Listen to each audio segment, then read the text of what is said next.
Good evening, Year 12 parents and pupils, and welcome to the Year 12 Parents Information Evening.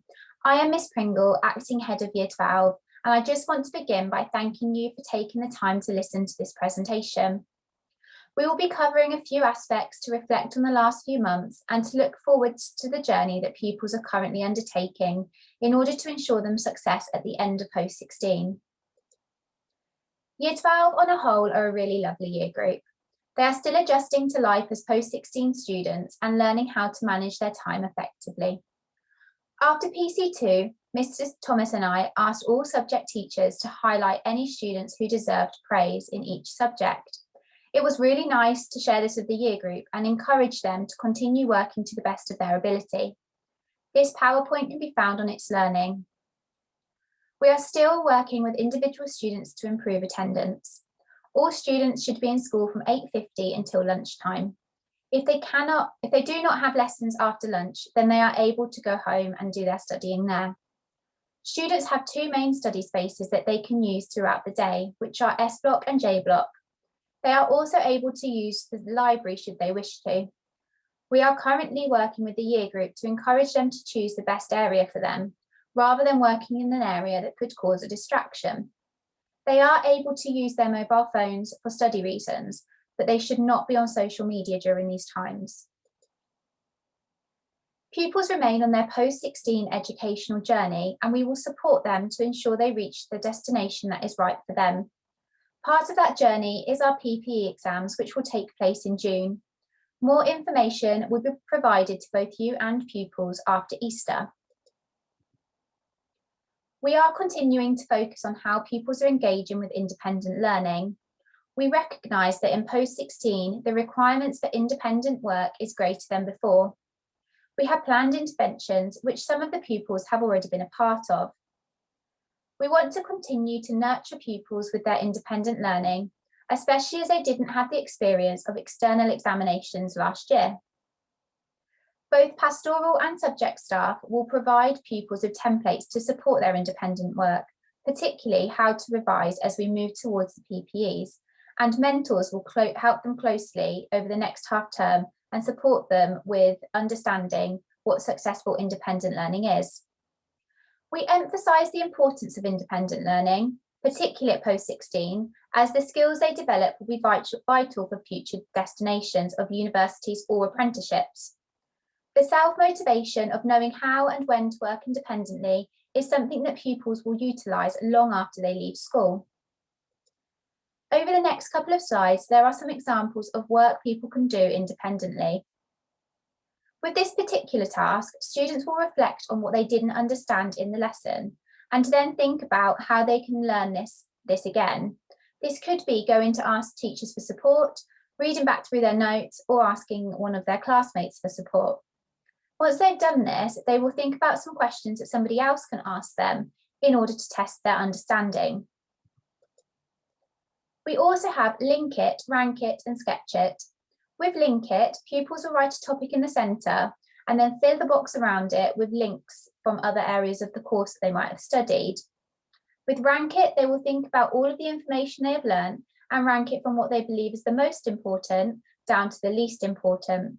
They will then need to justify their reasoning for this. And Sketch It, pupils will sketch 8 ideas that relate to the topic so that they can make the links between visual and the definitions of each of the things they've learned. These resources are available to pupils on its learning via the mentoring section on the Year 12 page. Mentors will be working with pupils on this, and all students already have access to this. We also have templates in the post-16 study area that pupils can use for inspiration. We recognise that different subjects will require different independent learning strategies, and class teachers will be able to advise on this further. In school, we are able to provide support in a number of different ways. Here are just a few of them, be it through whole year group PHSE assemblies or smaller intervention groups with different members of staff. One of our most successful strategies is Mentoring Mondays, whereby pupils work in small groups with their mentors, and these sessions are adjusted based on the needs of the year group as a whole at particular times. We have a wealth of support available to pupils, and they are always welcome to come and ask for advice and ask us where best to seek further advice if we cannot answer a question. There are also a number of ways that you can continue to support our pupils at home. We do not recommend that pupils work more than 10 hours per week in part-time jobs. This is so that they can focus on their post-16 studies. Please do look out for signs of stress and anxiety and support them with this, and of course contact the school if you wish. Mrs. Thomas is going to be running some wellbeing sessions on a Wednesday afternoon. All pupils are invited to this, but they would need to book a slot. This will give them time to reflect and overcome any issues that they are having throughout their studies. So if you feel that your child will benefit from this, please do get in touch. As I previously said, we are really focusing on attendance with Year 12. We strongly encourage excellent attendance, and there is undoubtable evidence that 100% attendance leads to excellent exam results. If pupils regularly attend, they will be in the strongest position possible heading into their exams. Pupils are expected to attend school every day and be in at 8:50. If pupils are unable to attend school due to absence, we ask that parents ring in as early as possible to inform the school. It is then the pupil's responsibility to contact their teachers to catch up on the work that they've missed. When in school, pupils need to attend all lessons, including mentoring on a Monday morning, assemblies on a Tuesday morning, and RISE on a Thursday, as we cover crucial content which will help support them on their journey. I'm now going to talk a little bit about our Future Destinations programme. We have begun our programme on Future Destinations already, and pupils have already set up their Unifrog accounts. We are actually running a tutor competition with this. The tutor group who have used the app the most each half term will receive a prize. Unifrog is a fantastic online resource which can offer them important information about universities, apprenticeships, and careers. Over the next few months, we will be getting internal and external speakers into school to advise pupils. We look forward to targeted workshops and potential trips to university. In the meantime, there are excellent virtual opportunities, and universities provide fantastic online resources and events that we strongly encourage pupils to look into. As a team, we receive many emails per week about exciting opportunities pupils can participate in. For example, work experiences, apprenticeships, and webinars. These are put onto our It's Learning page regularly and reflected upon in assemblies. The vast majority of these are free, but provide invaluable information. We have sent around a spreadsheet which students will be completing in tutor time. This will give us an indication of future career aspirations that students have, so that we can continue to put in place workshops to support their future destinations. Although not all pupils will be planning on going to universities, we still expect them to consider the application process and write a personal statement. This will be useful for whichever destination they choose.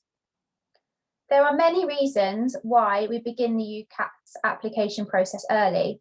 These are our top 3.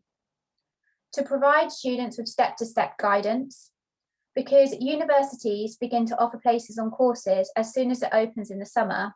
Therefore, we want our students to have the best opportunity of gaining places, particularly as courses will only have a certain number of places.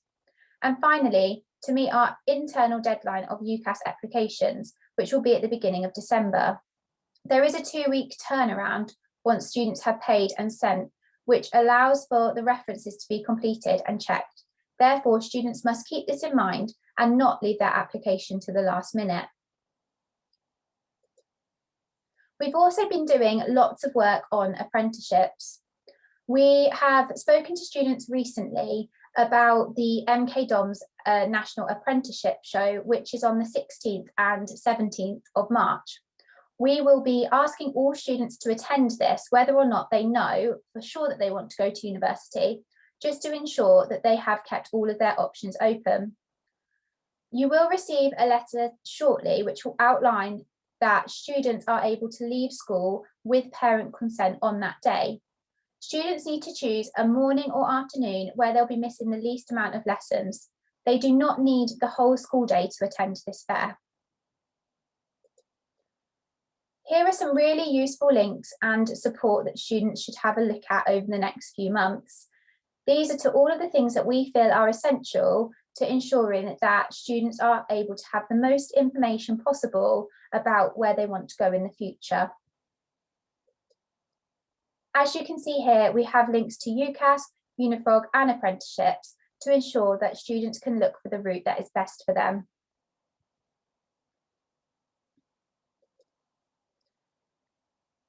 Please have a look at some of the upcoming dates, although these may be subject to change. On the 16th and 17th of March, we have the National Apprenticeship Show. Then we have the BTEC Level 2 work experience. In June, the A-level PPEs begin. As I've said, we've already looked at the future destination and began to launch this, but this will continue to get students to look towards their UCAS applications. We'll then be attending the University Fair, or at the University of Bedford Fair. All Year 12 students will attend this. As you can also see, on the 18th of July, we have our personal statement draft 1 deadline. As I've already said, it's vital that all students go through this process, as it will help whichever destination they decide to go to in the future, whether that be careers, apprenticeships, or universities. Thank you for your time and listening to this presentation. Please do feel free to contact any of us if you have any questions or concerns. Have a lovely evening.